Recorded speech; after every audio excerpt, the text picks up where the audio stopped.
நாயகன் அப்படின்லாம் பார்த்துருப்பாங்க. ஆனால் இவரை நான் மாட்டு வண்டியில் கேமரா வச்சுட்டு போகிறேன் அப்படிங்கும்போது அட என்ன முத்தராசை இப்படி தானே பார்த்துருப்பாங்க. இப்படி பார்க்க வேண்டியதை இவன் இப்படி படம் எடுக்கிறானே அப்படின்னு அதை அவங்க என்ன சொல்கிறது, நம்மளே சொல்லிடுவோம் பாட்டு மூலமாக அப்படின்ட்டு எடுத்தது பாட்டு தான். மாடு மாடு கோழி இதுதான் பேக்கிங்கில் இருக்குது. தனித்தனியாக கேப்சர் பண்ணி ரிதம்க்கு டன் இப்படின்னு போகுது இல்லையா, அதுக்கு மேலே கொக்கோ இந்த மாதிரி ஒரு சீக்வன்ஸ் பண்ணி ஆரம்பித்தோம் அந்த இதில். எனக்கு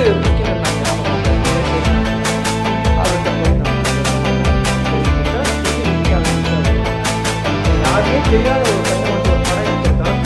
நம்ம எவ்வளோ பெரிய உழைப்பு தான் நம்மளோட வேலைகளை அப்படியே ஒருத்தர் தட்டடிக்கணும் கை தூக்குற மாதிரி நம்ம தூக்கணும்ட்டு ஓடி வராங்கல்ல ஒரு பெரிய டைரக்டர், ஒரு புதுசாக வரவனை தூக்குறதுக்கு வராங்கல்ல.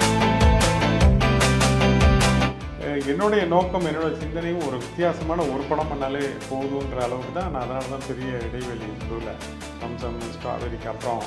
ஸோ அந்த விதத்தில் இந்த படம் நான் நினைத்தது அதற்கு மேல் ஒரு வித்தியாசமான ஒரு களமாக சார்.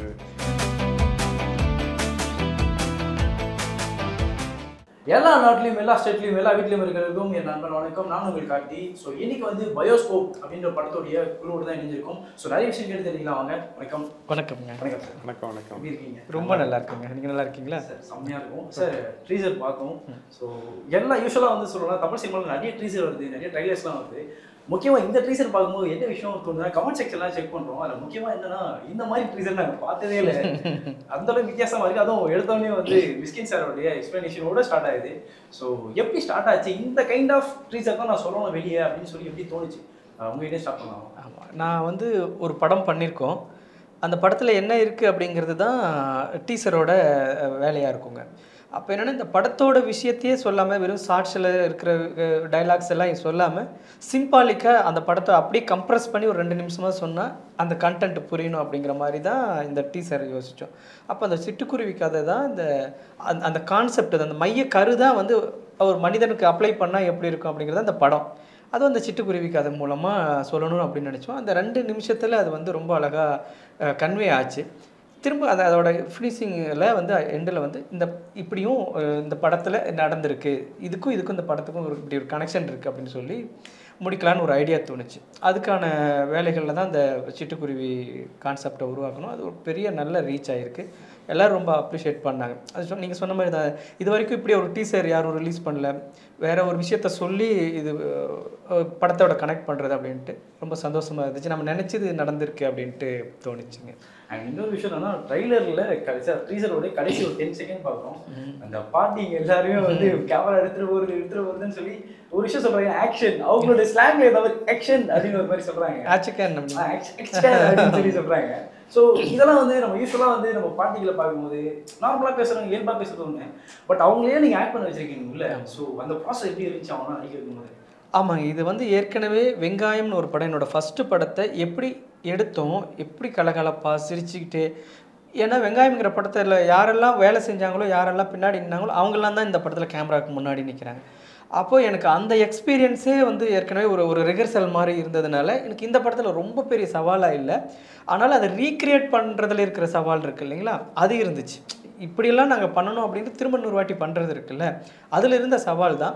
ஆனாலும் எல்லாருமே என்னுடைய சொந்தக்காரங்க, வீட்டில் இருக்கிறவங்க, அப்பாவோட அம்மா அப்பா, அம்மாவோட அம்மா அப்பா, அம்மா அப்பா, சித்தப்பா, பெரியப்பா, பசங்க, தம்பிங்க, தங்கச்சிங்க, இப்படிங்கிறதுனால ஒரு திருவிழாவுக்கு நம்ம ஒன்றா கூடுற மாதிரி, ஒரு மாரியம்மன் பண்டிகைக்கு, ஒரு பொங்கலுக்கு இப்படி ஒன்றா கூடனா எப்படி குடும்பத்தில் கலகலப்பாக இருக்குமோ அந்த மாதிரி ஒரு ஃபேமிலியாக ஒரு ஊருக்குள்ளே நம்ம இருக்கிற மாதிரியான ஒரு ப்ரொஃபஷனாக ஒரு வேலை செய்கிறோங்கிற மாதிரியான விஷயம் இல்லைங்கிறதுனால அவங்களுக்கு இது ஒரு பெரிய கேமரா, இது ஒரு டெக்னீஷியன்ஸ் இருக்கிறாங்க, நம்ம டக்குன்னு ஆக்ஷன் சொன்னால் அப்படி நம்ம வேறு மூடுக்கு மாறணும், அந்த டென்ஷன்லாம் அவங்களுக்கு இல்லை. அப்படியே கேஷுவலாக அப்படியே மூவ் ஆகிட்டு படம் எடுத்து முடிச்சிட்டோம். அப்படி தான் அவங்களுக்கு படம் எடுத்த மாதிரியே இருக்காது, ஆனால் படம் வந்துடும். அப்படி தான். ஆமாம். அண்ட் சார் உங்களை பற்றி சொல்லணும், வம்சம் தான் நான் ஒரு கட்டத்தில் பார்த்த மியூசிக் உங்களோடது. ஸோ இந்த படத்துக்கு எப்படி சார் சூஸ் பண்ணாங்க, எப்படி வந்தீங்க, இதில் என்னென்ன சேலஞ்சஸ் நீங்கள் ஃபேஸ் பண்ணீங்க? இதில் சேலஞ்சஸ் மியூசிக் பண்ணுறது தான் பெரிய. ஏன்னா ஒரு நார்மல் படத்துக்கு ஒரு ஜென்ரல் டாபிக்னாக்கா அதுக்கு மியூசிக் பல விதத்தில் பண்ணிடலாம். ஒரு லவ்க்கு பல ஜேனர் பண்ணலாம், இல்லை ஒரு சோகத்துக்கும் பல விஷயங்கள் பண்ணலாம். பட் இந்த படம் வந்து ஒரு லைஃப் ஸ்டைல், அப்புறம் எத்தனிக்னு நான் சொல்கிறேன், ஒரு புது பேரை சொல்கிறேன். எப்படி ஃபோக்கு வெஸ்டர்ன் சொல்கிறத விட இது ஒரு எத்தனிக் அப்படின்றத ஒரு அந்த ஜேர்னலில் நான் குறிப்பிடுறேன். அதனால் இது முடிக்கும் அதுக்கான ரெஃபரன்ஸு மியூசிக்கோ இல்லை இது முடிக்கும் எதுவுமே நம்ம பார்த்ததில்லை, கேட்டதில்லை. இது ஒரு வேறு ஒரு ஜேர்னலில் இருக்குது. சும்மா உதாரணத்துக்கு சொல்லணுன்னா ஒரு ஈரானி ஃபிலிம்ஸ் அந்த மாதிரி ஒரு வேறு ஒரு லைஃப் ஸ்டைல், வேறு ஒன்று வேர்ல்டு மியூசிக் இருக்கும் இல்லையா, அந்த இது கொஞ்சம் ஓரளவுக்கு இதுக்கு பொருந்தது, அந்த மாதிரியான மியூசிக். ஸோ அதை நோக்கி பயணமாக இருந்தது. அதை முயற்சி பண்ணி பார்த்தோம். இதை எடுத்தோடனே பல விஷயங்கள் பண்ணியும் செட் ஆகலை. அப்புறம்தான் இதுக்கு இந்த லைஃப் ஸ்டைலில் இந்த ஜேர்னலில் அதுக்கு ஒரு மியூசிக் தேவைப்படுதுன்றத அது ஒரு பெரிய சேலஞ்சாக இருந்தது. இந்த சார் இதுக்கு முன்னாடி இன்னொரு படம் பண்ணிகிட்ருக்கோம், அதுவும் விரைவில் வெளியே வரப்போகுது. அதுவும் ஒரு வித்தியாசமான கதைக்களம் தான். நிறைய படங்கள் நான் பண்ணியிருந்தாலுமே என்னுடைய நோக்கம் என்னோடய சிந்தனையும் ஒரு வித்தியாசமான ஒரு படம் பண்ணாலே போதுன்ற அளவுக்கு தான் நான் அதனால தான் பெரிய இடைவெளி நடுவில் வம்சம் ஸ்ட்ராபெரிக்கு அப்புறம். ஸோ அந்த விதத்தில் வந்து இந்த படம் வந்து நான் நினைத்தது அதற்கு மேல் ஒரு வித்தியாசமான ஒரு களமாக சார். அதாவது நம்ம என்ன நினச்சிட்டு இருக்கோமோ, ஒரு உதாரணத்துக்கு ஒரு 80 நினச்சிட்டு இருக்கோம்னாக்கா அவர் 180 கொடுப்பாரு. 180, 100 கூட இல்லை, 180. அது வந்து எனக்கு ரொம்ப பிடிச்சது. அதை நோக்கி நாங்கள் நகரும் போது இன்னும் நம்மளுக்கு பவராக இருந்தது. ஏதாவது ஒரு வித்தியாசம் பண்ணணும் அப்படின்றதுல கவனம் அதிகம். அண்ட் முக்கியமாக சொல்லணும்னா அந்த ஃபர்ஸ்ட் சிங்கிள் ஒன்று ரிலீஸ் பண்ணியிருந்தீங்க. ஸோ அவருடைய ரிட்டர்னில் வந்து அந்த சாங் ரிலீஸ் பண்ணி போட்டுருந்தீங்க பாருங்க. அந்த பாட்டு எல்லாரையும் வச்சு ரமணியம்மா வர பாடிக்க அந்த சாங். எனக்கு இதெல்லாம் வேணாம், அந்த ப்ராசஸ் மட்டும் சொல்லுங்க. முக்கியமாக அந்த சாங் வந்து இப்போதான் சாட்டர்டே கேட்டு அந்த சாங்லாம் கேட்டுட்டு இருந்தோம். ஸோ சாங் கேட்கும் போது ஓவரால் தமிழ் சினிமாவை நாங்கள் எடுத்தால் எப்படி இருக்கும்பா, பார்க்கலாம்ப்பா அப்படின்ற மாதிரி பாட்டி எல்லாரும் சேர்ந்து சொல்றது. அதாவது ரமணியம்மாவோட வாய்ஸ்ல கேட்கும் போது தான் கோலிவுட்டை நாங்கள் காட்டுற மாதிரி அப்படின்ற சில வார்த்தைகள்லாம் வருது. ஸோ இந்த வார்த்தைகள்லாம் இவரோட டிஸ்கஸ் பண்ணி எப்படி மியூசிக் போடணும்னு பார்த்தீங்க. அங்கே தான் இன்ட்ரெஸ்டிங்கான ஃபேக்ட்ஸ் நடந்துச்சு, அதை பற்றி சொல்லலாம். கண்டிப்பாக. அதாவது சார் என்ன நினச்சாருன்னா, ஒரு ஃபோக் ஜேனரை பண்ணுறோம். அவர் கேட்டதை எப்படி திரும்ப என்கிட்ட சொன்னார், இது நல்லா கவனிங்க சார், இது முடிக்கும் நம்ம என்னென்னமோ சாப்பிட்ருக்கோம், ஒரு பரோட்டாவையும் ஒரு ரசத்தையும் மிக்ஸ் பண்ணி சாப்பிட்டா எப்படி இருக்கும் சார், அதுதான் சார் இந்த பாட்டு. பரோட்டாவை வந்து குருமா சாப்பிட்ருக்கோம், இது சாப்பிட்ருக்கோம், ரசத்தையும் இதையும் சாப்பிட்டா எப்படி இருக்குமோ அதுதான் சார் அப்படின்னாரு. என்னடா இது அப்படின்ட்டு. ஸோ வார்த்தைகள் எல்லாமே அந்த வெஸ்டர்ன், அதாவது சினிமா சார்ந்த வார்த்தைகள். பட்டு மியூசிக் இது வந்து லிரிக் டியூன் வந்து ஃபோக் டியூன், பேக்கிங் வந்து ஒரு வெஸ்டர்ன் ஜேனர் கொஞ்சம். இந்த மூணுமே கலந்து எப்படி இருக்குன்றது முயற்சி பண்ணி தான் பார்த்தோம். பட் ரொம்ப அழகாக வந்துச்சு அந்த இதில். அதில் இன்னும் ஒரு புதுசாக என்ன முயற்சி பண்ணோன்னாக்கா, ரிதம் இருக்கும், ட்ரம்ஸு பேட்டர்னு அந்த இது இருக்கும். பட் இதில் ஒரு லேயர் என்ன ஆட் பண்ணலான்னு நினச்சோன்னாக்கா, ஒரு வில்லேஜ் தான். ஸோ ஆடு மாடு கோழி இதுதான் பேக்கிங்கில் இருக்குது. இதுங்க சத்தம் போட்டுட்டு தான் இருக்குது. இந்த சத்தத்தை எல்லாமே நம்ம வந்து கேப்சர் பண்ணி தனித்தனியாக கேப்சர் பண்ணி அதை ரிதமாக பண்ணுவோம் அப்படின்னு சொல்லிட்டு அதை சீக்வன்ஸ் பண்ணி ப்ரோக்ராம் பண்ணி ஒவ்வொன்றா எடுத்து மே அப்படின்றதும் சரி, மா அப்படின்றதையும் கொக் இது எல்லாத்தையும் எடுத்து ரிதம்க்கு டக் டக் டன் டன் டன் இப்படின்னு போகுது இல்லையா, அதுக்கு மேலே கொக் கொக் கொக் கொ மே மா மே இந்த மாதிரி ஒரு சீக்வன்ஸ் பண்ணி ஆரம்பித்தோம் அந்த இதில்.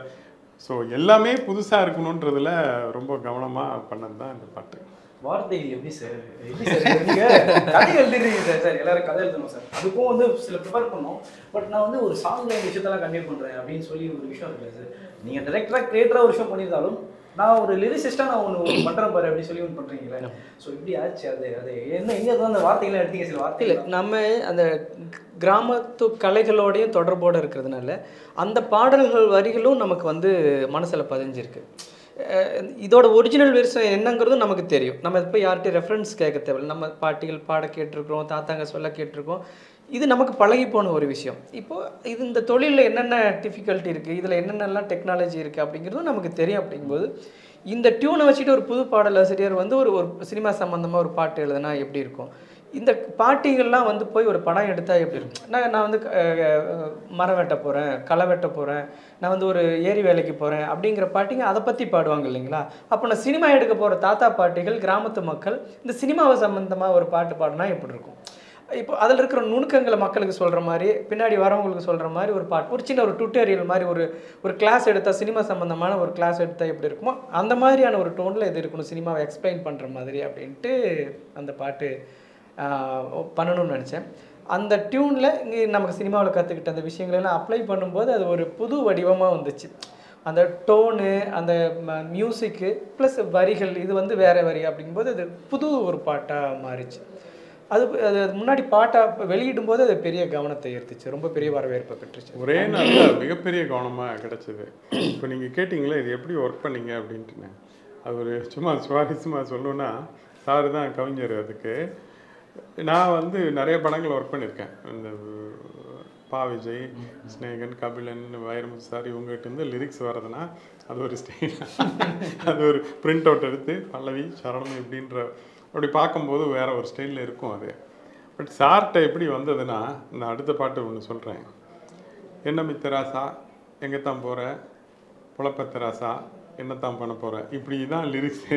அதில் இப்போ நீ பாரதி ராசாவா, இல்லை பாக்கிய ராஜாவா, இல்லை பாண்டிய ராஜாவா, இல்லை புலப்பத்த ராசாவா, இந்த ஸ்டைல் தான் எல்லாமே அதில் லிரிக்ஸு கொடுத்துருந்தது. அதுதான் இதை வந்து ஒரு ஃபன்னியாக ஒரு பண்ணணும் அப்படின்றது. பட் ஃபுல் பீட்டில் வேணும்ட்டாரு, நல்ல டான்ஸிங்காக வேணும் அப்படின்ட்டுன்னு. ஸோ அப்போ தான் இந்த பாட்டு, என்ன மித்தராசா எங்கே தாண்டா போகிற, பொழப்பத்த ராசா பண்ணி குத்த போகிற, இவன் பாரதி ராசாவா இல்லை பாக்கிய ராசாவா இல்லை பொழப்பத்த ராசாவா இப்படின்ற மாதிரி இப்போ நல்லா இருக்கும். அது என்னன்னா, நம்ம இவன் படம் எடுக்கிறத அந்த ஊர் மக்கள் எப்படி பார்த்தாங்க அப்படின்னு இருக்கு. இதுவே ஒரு யூனிட்டோட போய் இறங்கி பெரிய ஆர்டிஸ்ட் கேரவன் இதெல்லாம் வச்சிருந்தா அந்த ஊர் மக்களோட பார்வை எப்படி இருக்கும்? ஒரு நாயகன் அப்படின்ல பார்த்துருப்பாங்க. ஆனால் இவனை நான் மாட்டு வண்டியில் கேமரா வச்சுட்டு போகிறோம் அப்படிங்கும்போது அட என்ன முத்தராசா இப்படி தானே பார்த்துருப்பாங்க. இப்படி பார்க்க வேண்டியதை இவன் இப்படி படம் எடுக்கிறானே அப்படின்னு அதை அவங்க என்ன சொல்கிறது, நம்மளே சொல்லிடுவோம் பாட்டு மூலமாக அப்படின்ட்டு எடுத்தது பாட்டு தான். அது ரொம்ப அழகாக இவர் தான் பாடியிருக்காரு முதல்ல வந்து இவரோட மியூசிக்கில் ஃபஸ்ட்டு பாட்டு இது. சும்மா ட்ராக் மாதிரி தான் அனுப்புனார். அவரோட வாய்ஸ்லேயே அது ரொம்ப என்னென்னா ஒரு கிண்டல் பண்ணுற தொனி இருக்கு இல்லைங்களா, அது இவரோட வாய்ஸில் ரொம்ப அழகாக கன்வே ஆகிருந்துச்சு. அவரோட வாய்ஸ்லேயே வச்சுக்கலாம் அப்படின்னு சொல்லி அவர் வைக்கணுமா இல்லை சார், நீ வேறு யாரும் பாடினாலும் இந்த மூடு கிரியேட் ஆகாது, இந்த வாய்ஸ்லேயே இருக்கட்டும்னு சொல்லி வச்சோம். படத்தில் அந்த இடம் அவ்வளோ அழகாக அந்த விஷயங்களை கன்வே பண்ணியிருக்கும். அதாவது இந்த ஊர் மக்கள் அவனை எப்படி பார்க்குறாங்க அப்படிங்கிறது பேக்ட்ராப்பில் ஒழிக்கிற அந்த சாங் அழகாக கன்வே பண்ணும். அது வந்து ரொம்ப அந்த அந்த அந்த மியூசிக்கே ரொம்ப ஒரு மாதிரி டிஃப்ரெண்ட்டாக ஒர்க் பண்ணியிருப்பார். ரொம்ப ஒரு அழகான கேமரா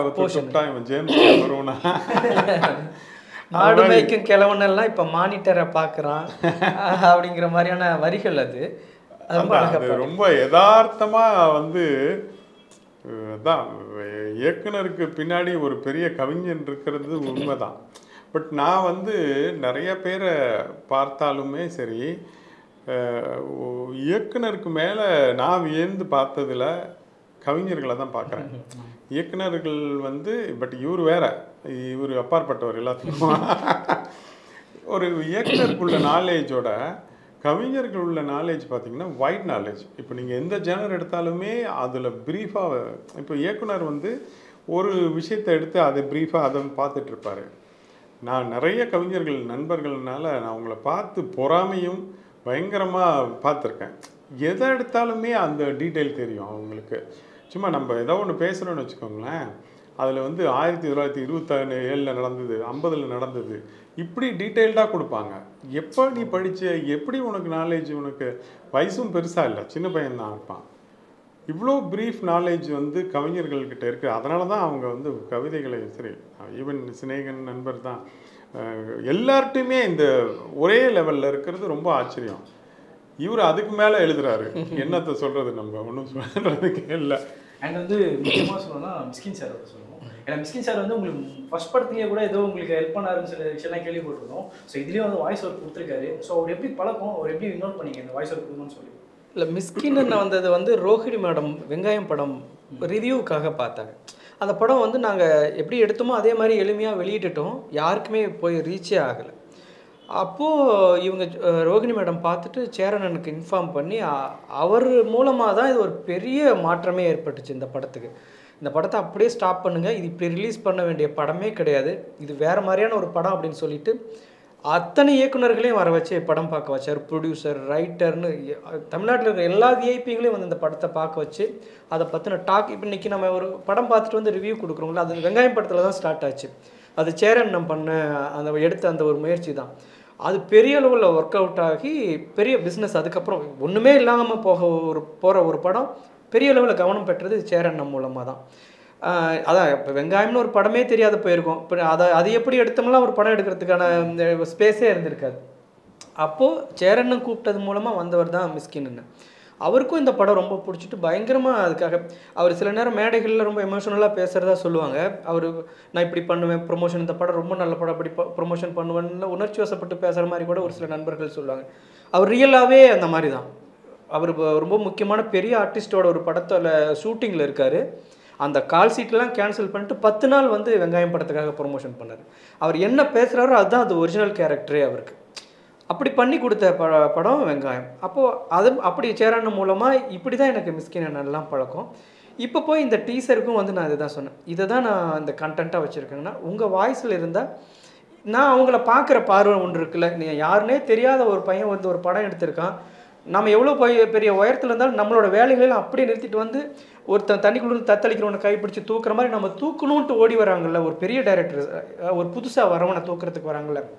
அப்போது ஒரு குருவி மாதிரி, தாய் குருவி மாதிரி தான் நம்ம பார்க்குறோம். எனக்கு மிஸ்கின் நான் ஞாபகம் வந்தார், அவர் பேசினா நல்லா இருக்குமே. அவர்கிட்ட போய் நம்ம சொன்ன உடனே அவர் அதை பேசி கொடுத்தாரு. அது பெரிய ரீச் ஆகிறதுக்கு அவரோட வாய்ஸும் ஒரு அதே மாதிரி சத்யராஜ் சாரை சொல்லுவோம். சத்யராஜ் சார் வந்து உங்களுக்கு வெங்காயம் அந்த இதுலேயே வந்து பண்ணி கொடுத்துருப்பாங்க.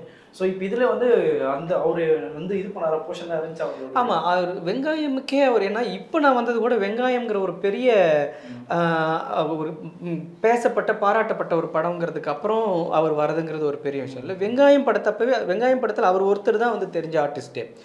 யார் இந்த படத்தில் கூட நடிக்க போகிறாங்க, அவர் கூட நடித்தது ரொம்ப புது பசங்க, ஒரு 4 வில்லேஜ் பசங்க.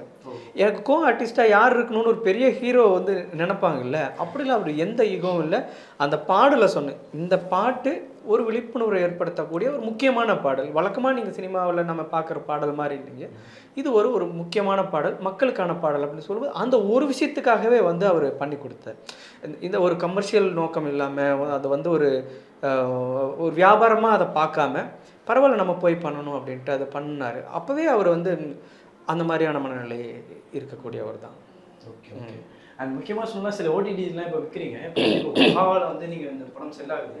யூஸ்வலாக வந்து சில படங்களில் வந்து அதுவும் முக்கியமாக இந்த ரூட்ஸோட கதைகள் எல்லாமே வந்து ஒன்று கமர்ஷியலாக இருந்தால் வாங்கிடலாம், போட்டி போட்டுன்னு வருவாங்க. கமர்ஷியலாக இருந்துச்சுன்னா போட்டி போட்டுன்னு வருவாங்க. சில கதைகள் வந்து ரொம்ப ஹார்ட் ஃபிலிம் சொல்லி பிரிக்கிறாங்க. ஆர்ட் ஃபிலிம்ஸ் இதெல்லாம் அப்படின்னு சொல்லும்போது இந்த படத்துக்கு நம்ம தான் செல்லிங் பாயிண்டாகவே இருக்கணும். ஒன்று மிஸ்கின் சார் மாதிரி ஒரு செல்லிங் பாயிண்ட் இருக்கணும், சத்யராஜ் சார் மாதிரி ஒரு செல்லிங் பாயிண்ட் இருந்தால் தான் அவங்க வாங்குறதுக்கே வந்து வருவாங்க.